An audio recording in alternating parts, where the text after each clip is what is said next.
తిరుపతిలో SV Subbarayudu media సమావేశం నిర్వహించారు. అనంతరం ఆయన మాట్లాడుతూ మద్యాన్ని అక్రమంగా తరలిస్తుండగా వాటిని సీజ్ చేసినట్టు తెలిపారు. 36 లక్షలు విలువ చేసే మద్యం బాటిళ్లను ధ్వంసం చేశామన్నారు.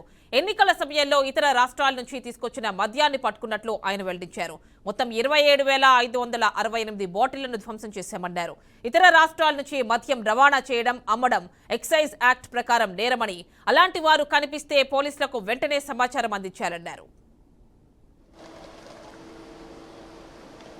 తిరుపతి జిల్లాలో గత ఎన్నికల్లో దాదాపుగా 36 లక్షల విలువ చేసే మద్యాన్ని వివిధ ప్రాంతాల్లో 300 కేసులు రిజిస్టర్ చేసి సీజ్ చేయడం జరిగింది. ఇందులో ఐడి లిక్కర్, తర్వాత ఎన్డీపీఎల్ అన్ని కూడా సీజ్ చేయడం జరిగింది. ఇప్పుడు 27,700 బాటిల్స్, దాదాపుగా 5,600 లీటర్ల ఈ ఐడి లిక్కర్ ని కంప్లీట్ గా ప్రొసీజర్ ప్రకారం ఎక్సైజ్ శాఖ మరియు పోలీస్ శాఖ, ఎస్సీబీ వారి ఆధ్వర్యంలో కంప్లీట్ దీన్ని రిస్ట్రిక్ట్ చేయడం జరుగుతుంది. అంతేకాకుండా ఇప్పుడు సమాజంలో ఎవరు కూడా ఈ ఐడి లిక్కర్ ను గానీ, ఇల్లీగల్ లిక్కర్ ట్రాన్స్పోర్టేషన్ గానీ ప్రభుత్వం ఎటువంటి అనుమతులు లేకుండా చేస్తే వారిపై కఠిన చర్యలు తీసుకోవడం జరుగుతుంది. అంతేకాని హ్యాబిచువల్ గా ఎవరైతే ఉంటే వాటిపై ఇంకా కఠిన చర్యలు తీసుకోవడం కూడా జరుగుతుంది. ఇదంతా ఎన్నికల సమయంలో చేస్తున్నది. 300 కేసుల వరకు అప్పుడు రిజిస్టర్ చేయడం జరిగింది.